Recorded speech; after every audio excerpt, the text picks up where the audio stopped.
আমি ভাঙছি। আপনারা এখন দেখতে পাচ্ছেন আমরা সরাসরি চলে এসেছি সেই ঝিঙ্কু স্কুলে, যেখানে এই মূল ঘটনাটি ঘটেছিল। আমি আমার ক্যামেরাম্যানদের বলবো চারিপাশের দর্শকদের একটু ঘুরিয়ে দেখান। তো আপনারা দেখতেই পাচ্ছেন আমাদের মাঝে রয়েছে সেই ফাটা ভস্তিওয়ালা, যার জন্য এত বড় একটা ঘটনা ঘটেছে এই ঝিঙ্কু স্কুলে। তো চলুন আমরা এবার সোজা ফাটা ভস্তিওয়ালার কাছ থেকে জেনে নিই যে কি এমন ঘটনা ঘটেছিল আর কি এমন কারণ ছিল যার কারণে এত বড় একটা ঘটনা ঘটলো এবং তাকে স্কুল থেকে বের করে দেওয়া হলো। আচ্ছা, সবার প্রথমে বলো তোমার নাম কি? বালা, এই তো বললা ফাটা ভস্তিওয়ালা, আবার এখনো ভুলে গেলা? লেওলার নাটক না মালিয়ে তাতেই বলো কি বলবা। আসলে আমরা জানতে চাইছি কি এমন হয়েছিল যার জন্য তোমাকে স্কুল থেকে বার করে দিল। বুঝা, আমিও তো ওটাই এখনো বুঝতে পারছি না যে কি এমন করলাম যার জন্য আমাকে স্কুল থেকে বার করে দিল। স্কুলের সমস্ত স্যারেরা তো বলছে তুমি সরকারি পরিদর্শকের সাথে বাজে ব্যবহার করেছো, তাদেরকে বাজে ভাষা দিয়েছো। বালা, আমি বাজে ভাষা দিয়েছি? বাঞ্চদ, লেওরার স্যারটা প্রশ্ন করেছিল, আমি সব আগে আগে ঠিক ঠিক উত্তর দিয়েছি, এখানে বাজে ভাষা কখন দিলাম? তোর না গুলো আমি তা করিনি, আমাকে তাই নিয়ে দোষ দিল। বালা, বালের স্কুলে ভর্তি হয়েছি আমি। আচ্ছা, এই স্কুলের সমস্ত স্যারেরা তো বলছে যে তোমাকে এই স্কুল থেকে টিসি দিয়ে বার করে দেওয়া হয়েছে, তোমাকে আর স্কুলে ঢুকতে দেওয়া হবে না।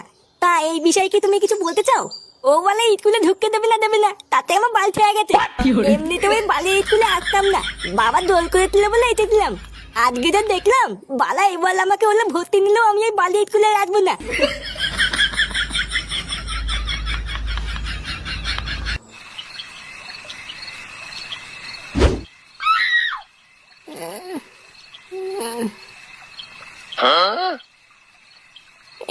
কি বলা, এটা কোথায়? এটা গাধার গাড় রে বোকাচোদা। লেওরা আমার তোর ছেলে সব গাড় মেরে বসে আছে আর তুই এখন বলছিস এটা কোথায়? এবারা ফাটাকে এই স্কুল থেকে তাড়িয়ে দিল, তা তাড়াবে না? তোর ছেলে গার পিয়াজি করে বেড়াবে আর তোর ছেলেকে ধরে কি পুজো দেবে নাকি? চালা কালকে ছেলে সব জায়গায় আমার মান সম্মান ডুবিয়ে দিল। লেওরা কত আশা করে এত বড় একটা স্কুলে ভর্তি করেছিলাম, আর গার মানেটা এখানেও আমার ফোঙা মেরে ছাড়লো। শালা শুনে বাচ্চা, বাড়া দেখ না, এখন একবার বাড়ি যাই তারপরে সেটা কেমন ভাঙি। মাথাটা একটু ঠান্ডা কর ফুটো, এখন মাথা গরম করার সময় না। ভোদা তোর এই বারোচোদা ছেলের জন্য আর কতগুলো স্কুল পাল্টাবি? এর থেকে ভালো মাথাটা এখন একটু ঠান্ডা করে ভাব যে কি করা যায়। কি বা করবো বাড়া, বসে বসে কি হ্যান্ডেল মারবো নাকি? বাড়া যা করার তাই শান্তির ছেলেটা করেই ফেলেছে, আর কি করবো? বুঝলা পল্টুদা, আমি যতদূর খোঁজ নিয়ে জানলাম সরকার মনে হয় ওই স্কুলটা বন্ধ করছে না, কিন্তু ফাটাকে আর ওই স্কুলে নেবে না এটা শিওর। শোন ফুটো, তোকে একটা ভালো কথা বলছি শোন। এমনি অনেক রাত হয়ে গেছে, এখন বাড়ি গিয়ে আর এইসব নিয়ে কোনো ঝামেলা করিস না।